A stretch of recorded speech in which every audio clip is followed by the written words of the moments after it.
O senhor que passou tanto tempo lá no 12, no 7º principalmente, lá não é o nosso município do Rio de Janeiro, mas é o município vizinho e, salvo engano, é o terceiro maior município em população. É o segundo, só perde para a capital. Né? Achei que Caxias fosse maior. Não. O senhor vislumbra alguma diferença, assim, de criminalidade, assim, no que diz respeito a, vamos dizer assim, popularmente falando, a folga dos vagabundos, comparando ali Niterói e São Gonçalo com o Rio de Janeiro, aqui a afronta aos policiais que estão de serviço, o senhor acha maior ou não? É a mesma coisa? Não, eu achava São Gonçalo, até pelas 2 passagens que eu tive por lá, vamos dizer, a tropa mora na cidade, né? Então uma forma até de você mexer com os brios do pessoal é você motivando nesse sentido. Cara, a gente mora aqui, nossa família transita aqui, nossos amigos, né, nossos filhos, nossa vida é aqui. Então aqui tem que ser o melhor lugar pra gente morar e trabalhar. Então a galera gostava mesmo de se empenhar lá. Então, pelo menos nas 2 vezes que eu passei por lá, como ainda o tenente, capitão e depois comandando, o discurso foi o mesmo e a galera veste a camisa mesmo. Então tinha um certo respeito, né? A vagabundagem não confrontava tanto, apesar de a gente no início ter um número meio elevado de autos de resistência, mas depois a gente conseguiu estabilizar. Até para bater a meta a gente tinha que reduzir, né? Até os próprios. Sim, era uma dos números dos índices que eram calculados, era isso. Então, mas mesmo do início, vamos dizer, o primeiro semestre a gente foi para dentro. Então a gente fez as maiores apreensões, a gente foi recordista em prisões, inclusive.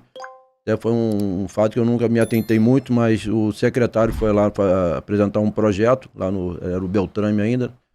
Em São Gonçalo ou Niterói? Em São Gonçalo. E ele me surpreendeu quando ele desceu da viatura, né, junto com o comandante-geral da época. Ele já anunciou que o batalhão tinha batido um recorde histórico em termos de prisões, quantidade de prisões, em um único mês.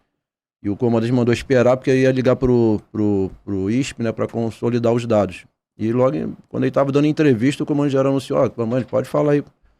Foram mais de 300 prisões, assim, coisa de maluca. Nem eu tinha essa noção, né, que não estava fechado o mês. E realmente foi uma coisa assim a tropa respondeu, né? Porque foi até engraçado, assim, em termos que o primeiro dia, praticamente, que eu estava assumindo o batalhão, eu efetuei a primeira prisão. Eu mesmo, com o motorista, a gente saindo do batalhão, a gente fez uma abordagem, cara armado. Pô, chamei operei no rádio para chamar a viatura para conduzir. Vieram 3 viaturas, 2 de RAIS e uma do setor, ninguém tinha algema. Falei, pô, vocês vêm para aprender não, caramba? Deixa que eu levo. Cara, isso repercutiu na tropa. Falei assim, pô, se o comandante está prendendo, aí foi uma coisa assim de maluco mesmo, uma avalanche.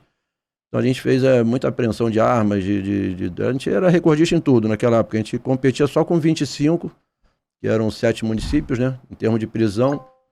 Mas a gente sempre foi expoente nesse sentido. E no segundo semestre, eu estava lá comandando já o primeiro de 2015, segundo semestre meu, a gente conseguiu brigar pelas metas e a gente reduziu todos os índices da cidade. Então foi uma coisa assim, maravilhosa. Por isso que a tropa de lá talvez responda melhor do que vezes que o batalhão, vamos dizer, de Niterói. Hoje o policial de Niterói não mora lá. A cidade é um pouco cara para se viver. Então o cara não tem aquele compromisso, né? Não veste a camisa totalmente ali. Mas também a tropa é muito boa, apesar das dificuldades lá, que o monitoramento às vezes ajuda e atrapalha, né? E você, vamos dizer, a cidade é cortada, né? A cidade corta as comunidades. Então você tá no centro, pega a Zona Norte, Zona Sul, tudo cercado de morros.